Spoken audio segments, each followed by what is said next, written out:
Word got back to Trump that there was no deal with Iran. He posted his revenge. Effective immediately, the United States Navy, the finest in the world, will begin the process of blockading any and all ships trying to enter or leave the Strait of Hormuz. Wait, so we're blockading Iran's blockade? Colbert wastes no time jumping on the contradiction. The idea of blockading a blockade is absurd, and that's exactly the point. Colbert takes a comment that could have been treated with serious gravity and punctures it with the sheer ridiculousness of it all. In just a few seconds, the stakes are made clear. Trump's tough talk is being called out for its lack of coherence. The gag doesn't just mock the specifics, it highlights the overall lack of strategy in his approach to diplomacy. When humor is used this sharply, it isn't just about getting a laugh, it's about exposing the hollowness behind bold declarations. Colbert frames Trump's brash statements as more about posturing than actual policy. A whole civilization will die tonight, never to be brought back again. I don't want that to happen, but it probably will. Okay, that is very upsetting by any measure. But I also want to point out that he doesn't say which civilization will die tonight, because ours has been seen wandering on a highway overpass.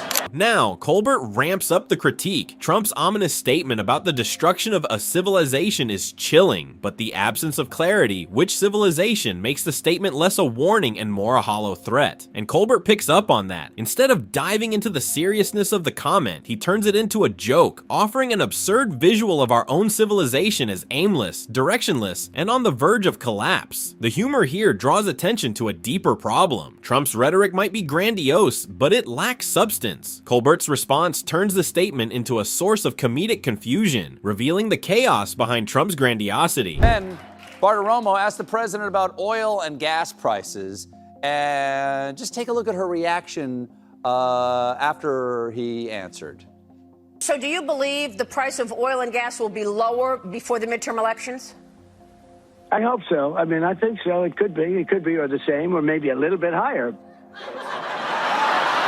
Colbert, always the sharp observer, zeroes in on Trump's lack of confidence and indecision in answering a basic question. Instead of a clear, direct response, Trump's hedging of "I hope so" and "it could be" exposes the unsteady nature of his leadership. In this moment, Colbert isn't just poking fun at Trump's inability to provide an answer. He's underscoring the frustration that comes with leadership that lacks certainty and coherence. The question wasn't complicated, but the answer was as unsteady as a ship without a rudder. It's worth taking a moment to break down what's going on here. First, you got Trump Christ and his disciples, young white man in hat, older white man in hat, who is apparently a proud graduate of Purdue.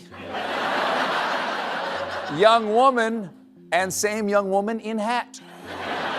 Above him is a heavenly host. Colbert deftly uses imagery and wordplay to lampoon Trump's self-image. With a nod to religious imagery, he reimagines Trump as a messianic figure surrounded by an entourage that looks more like a cult than a political movement. The casual absurdity of Pledoubi, a pun on Plato, calls attention to the intellectual void that Trump's administration often seems to operate in. Colbert doesn't just mock Trump, he mocks the entire apparatus that props him up, creating a visual mockery of what Trump's public persona has become. What's striking here is how Colbert doesn't just stop at the president, he weaves the entire entourage into his comedic critique, making it clear that the absurdity isn't just at the top, it permeates through his team. He postponed attacks for 10 days, which would have made the deadline today, April 6th, except yesterday he said it'll be tomorrow.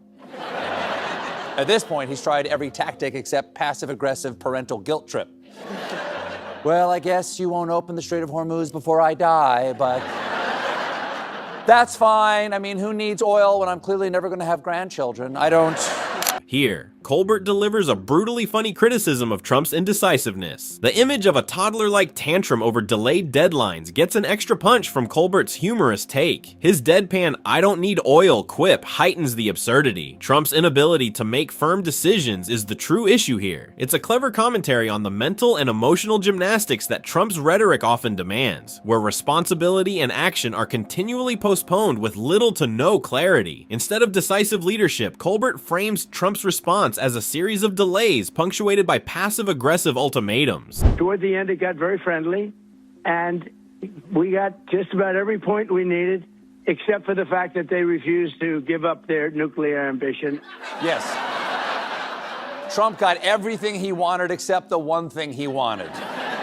The divorce is going great. She's getting the money and the kids, but I am not getting the house. In this final punch, Colbert paints a sharp picture of Trump's grandiosity, getting everything he wanted except the thing that matters most. It's the metaphor of a messy divorce, something everyone can relate to, but this time applied to international relations. The final joke exposes the emptiness of Trump's victories. They might sound like wins, but they're ultimately hollow, leaving him with a sense of loss. In his unique style, Colbert mixes humor with harsh criticism, distilling the complexity of international diplomacy into a recognizable personal failure. The juxtaposition of Trump's inflated sense of success with the reality of the situation makes this moment the perfect conclusion to the entire segment. Through his clever use of satire, Colbert doesn't just mock Trump, he reveals the underlying weaknesses in his leadership. Every absurdity, every contradiction is magnified through Colbert's wit, turning Trump's missteps into laugh-out-loud moments while still highlighting their larger consequences.